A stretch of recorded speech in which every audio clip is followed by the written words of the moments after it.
السلام عليكم ورحمة الله تعالى وبركاته. halkan waa Awaaji Tech aad mar walba uga barateen inay idiin soo gudbiso wax walba ku saabsan teknolojiyada qaasatan mobilada iyo kombiyuutarada iyo tabletiska iyo deviceskaas. maanta waxaan review gareyn doonaa insha Allah Samsung Galaxy M10 oo ahaa serious kadeetan oo soo baxay February 2019 waxaa ka dambeeyay Galaxy A10 oo soo baxay March.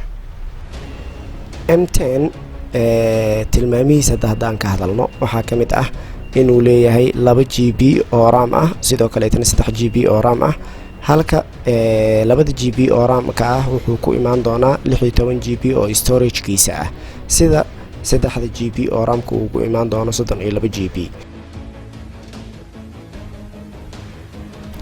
featureska uu leeyahay wuxuu ka mid yahay CPU-giisa Snapdragon maahan Exynos waaye 7784 waaye, sidoo kaleetana Android versionka uu isticmaalayo waa latest Android versionka oo 9 by la dhaho.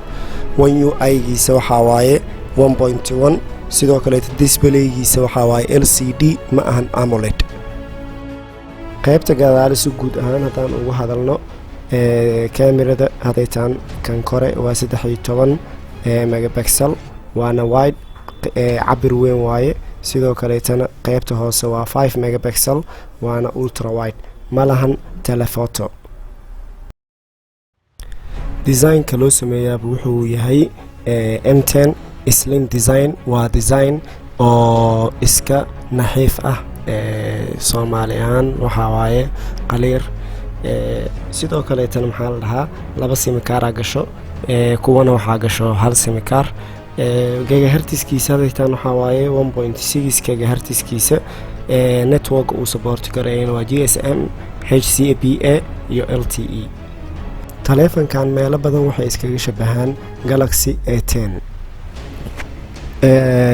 kameradiisa hore waxaa waaye selfie kameradiisa 5 megapixel, USB-giisa waa 2.0. sidoo kaleetana baterigiisa waxaa waaye taleefankan 3400 waana aad u tayo sareeyaa.